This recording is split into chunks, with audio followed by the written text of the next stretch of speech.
next comic coming to the stage is the son and brother of U.S. Marines. Hoorah! Okay, which is why he joined the Air Force. Please welcome Willie McCoy.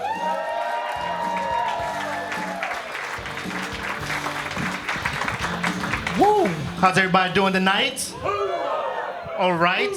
Any vets in the house? Active duty, huh? All right. Yeah, give it up for them. Give it up for them, right? Okay. Yep. So as she mentioned, father was in the Marines, older brother's in the Marines, younger brother served in the Navy. So the military just kind of runs in our family genes. And I knew at an early age that I was going to defend the rights of the people who could not do it. I was going to be the voice of the people who had no voice. And the thing that made me realize this was because I was wearing the hand-me-downs, right?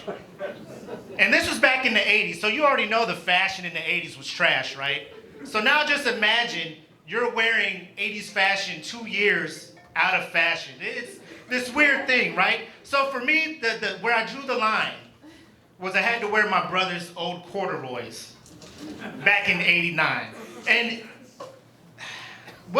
first of all, can we talk about corduroys? Like, we already had denim, right? We had khaki, we had spandex, polyester, like all of these others. Somebody was just like, you know what? Let's make a fabric that will give kids first and second degree burns at recess. Right? Because it wasn't even fun. I'm trying to play soccer and run after the soccer balls. Zit, zit, zit, zit. Ha, ha. Willie, are you okay? Just go, just go. Right? I'm coming from the nurse's office. I got ice packs between my legs. Right? Because back then, like, I was fat. Because in the 80s, you could say fat. Now it's like plus size and, you know, big bone. I was fat. And people are like, Willie's fat. I know. I know. So, like, at this point, I'm just like, man, I can't play at recess. You know, the nurse sees me on a daily basis. I need my own clothes. But my parents, they weren't cheap. They were financially responsible, right? So I'm like, I'm gonna get my own money. And back then, like, paper routes was a thing. I know it's not a thing now, but I got a paper route. I'm delivering papers. I'm waking up early on the weekend. I'm doing my duty to get my money to buy my Bugle Boy jeans, right? My Jordashes, right? You're laughing, but back then, you show up with a crisp pair of Jordache jeans? You're the man! Hey, so that was my plan. So the end of the month comes and we're collecting the first month for my paper route. It's about $25 per subscriber, whatever. And we had about 30 to 40, so that's a nice chunk of change, right? So we get all that money and I'm looking like, I'm buying all the Jordashes.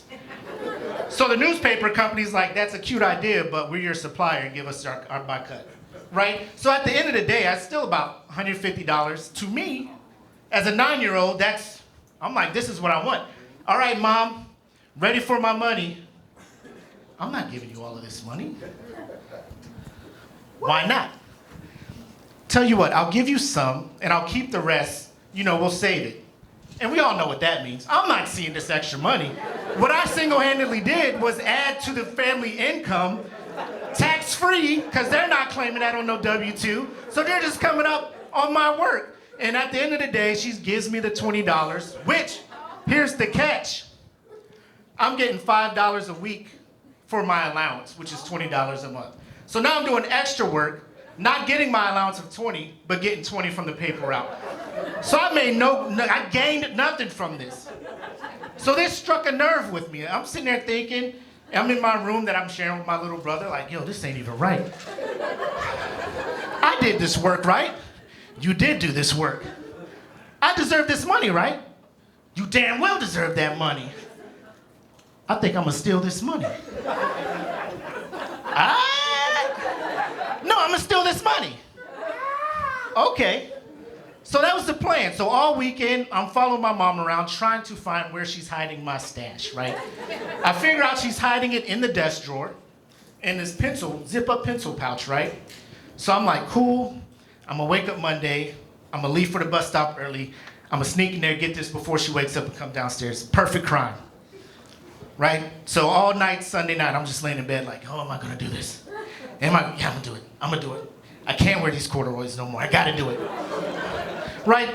So, true is told. Wake up Monday, run downstairs, get the pouch. I'm out the door. I don't even eat breakfast. I'm just like, I will starve. This is worth it. I get to the bus stop early. I'm just like, like a drug fiend. Just $40. All ones, $40. And in the 80s, a 9-year-old $40, you about to be the kingpin of the school at this point, right? You got women. So here we go. Hey, don't jump ahead in the story. So we get there. The moment where it realizes how powerful, and this was where I learned how cash really does rule everything around me, right? I get there, it's lunchtime. Everybody's sitting at the table. Everybody has their one milk, their square pizza, and fruit cocktail, and all these other things that don't go together, right? And I show up. I'm scooting over, I sit down, I put my tray on the table, 3 chocolate milks. Kids at the table looking at me like, hey man, how you got 3 chocolate milks? Oh, don't worry about it, I came across some money. And they're just like, no, that much? Those are like 25 cents each.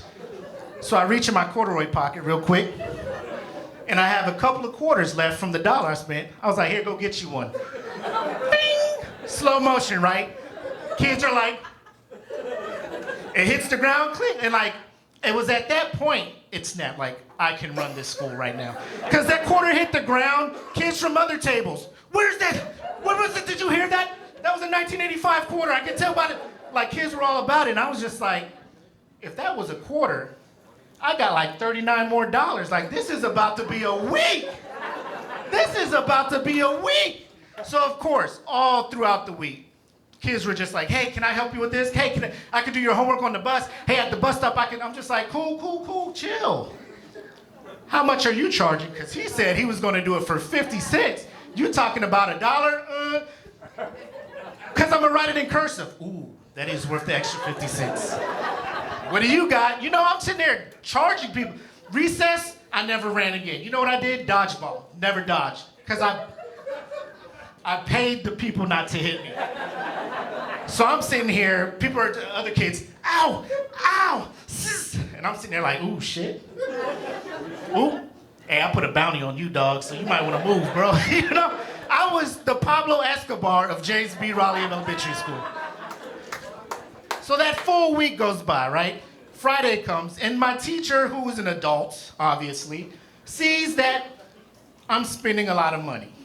And he sees kids doing stuff for me, and I think in his mind, he's like, I should warn him about the dangers of money and how people will use you for your money.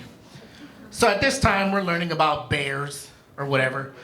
And we had 6 different groups, and our group was the panda group, right? So I'm sitting there, people are doing my work, coloring my panda bears and whatnot. And he comes up, taps me on the shoulder. Hey, Willie, notice you're spending a lot of money on some guys, and I just want to make sure that they're not taking advantage of you. And like in my mind at that time, I wanted to be like, hey, listen here, broke boy. Don't worry about what's happening in the panda group. What you need to worry about is getting the spelling stuff ready for next week, because the pandas is doing all right over here, all right? Obviously, I didn't say that, but that was in my mind. So I get on the bus, I'm heading home. It's Friday, I'm looking in my stash, I got about like $5.75 left. I'm just like, and everything costs a quarter, so I'm just flinging money all week. So at that point, I'm not even thinking my mom is going to realize that the money is gone. But I'm like, that's future Willie's problem. This today Willie, live it up. Little did I know how soon future Willie and present Willie will be the same Willie. So I open the door to the house. I'm on cloud 9. My mom is sitting in a chair in the living room that nobody sits in, because like the sun just hits you no matter where you're at. And this is Arizona, so it's hot. She just happens to be in this chair because it sees right to the front door. I open the door. Because I still got the corduroys on, right? Feeling good. She's like, hello, Willie. How was school? I'm like, school's actually been amazing.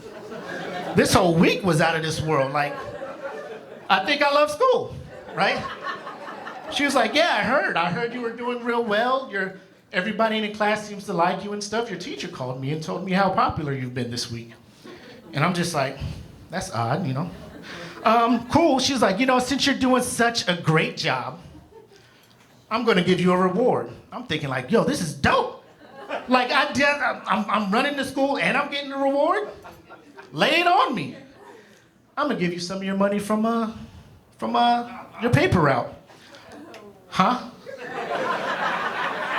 It's not a sticker or a gold star. It's money, cash. She was like, yeah, you don't want your money?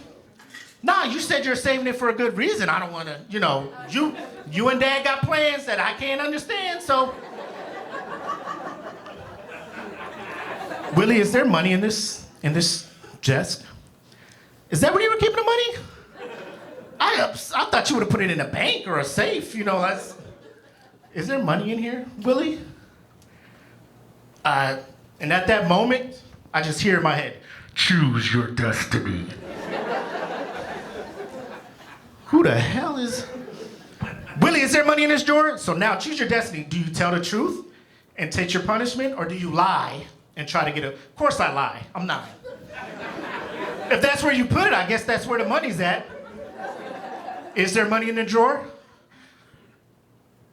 You might have moved it. Somebody could have moved it or something.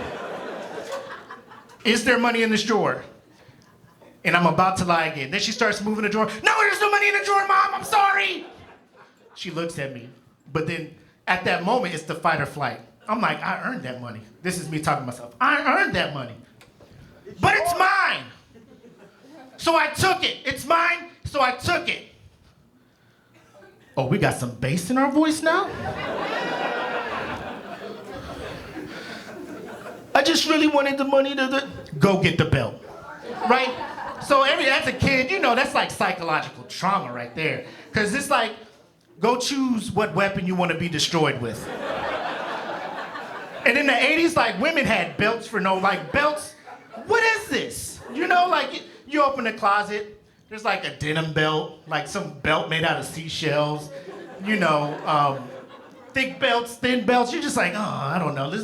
Here's Old Faithful, the belt that I always get whipped with. Go downstairs. She's sitting there. I'm like, here you go. She's like, oh, no, that's not good enough. It's like, but you always use this one, Mom. It's Old Faithful. Oh, I was going to use that if you would have told me the truth. But now you get, and she pulled out a belt so thin, it was so aerodynamic, and like it cuts through the air. Like, this belt has been rumored to kill an older brother that I never knew I had, right? Like, we're playing with cousins, and they're just like, yeah, I remember me and Demetrius used to play this all the time. And me and my older brother be like, the hell is Demetrius? And then here come my aunt getting my cousin. Hey, I told you not to bring that up. So she brings out, I can't obviously bring that actual belt out because I don't have a permit. But we'll just say this is the belt, right? So she just pulls this belt out. And I'm just trying to gauge, I'm trying to, in my head, do the math. Your arm is 2 feet long, probably about 3. That belt looks about 1.5 feet. So if I keep this much distance, I should be good, right? Quick as you couldn't even see her hand move. Left arm, done. Shoot, so I know I have to make a move, right? So I go, and I sit on this side of the kitchen table, right? She's in between me and the stairs, because she knows if I can get up the stairs and lock my door, I'll do that and deal with the wrath of her another day, right? Right now it's about survival, right? So I'm on this side of the kitchen table, maintaining the appropriate distance, because I was good at math back then. She can't hit me, right? She'll try to come around this side, I'll jump to this side.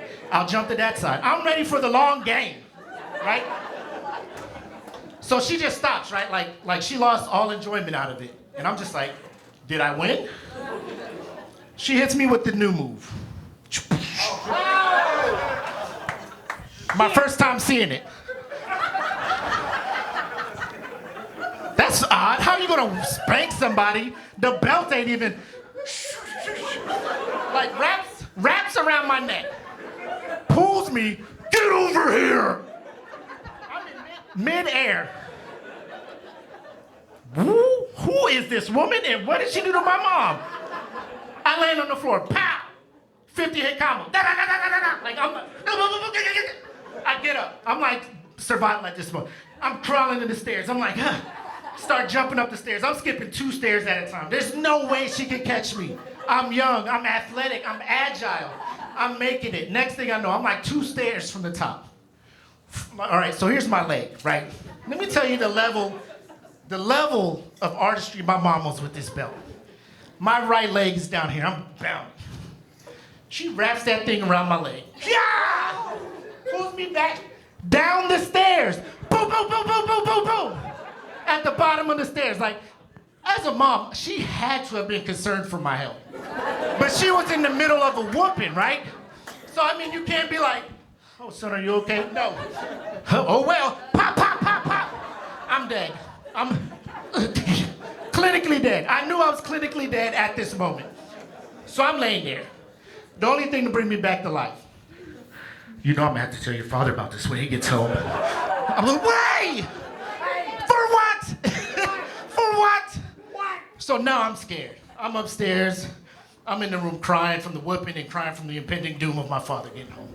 My youngest brother's sitting on the bed just looking at me like, shouldn't have took that money. Shut up, Patrick. I know that now.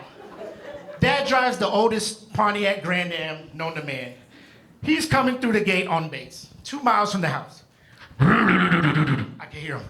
Oh my God. He's coming. He's coming. Whooping con 4, put on extra drawers, extra pants, sweatshirts, hoodies. In Arizona, I got a hoodie on, just sweating. I hear the door open. Let me tell you what your son did today. What did he do, Barbara? Well, first of all, she's hyping him up, giving him a pep talk. And he did it, and then I could have swore, I may be wrong, but I think I heard, and he said you a bitch.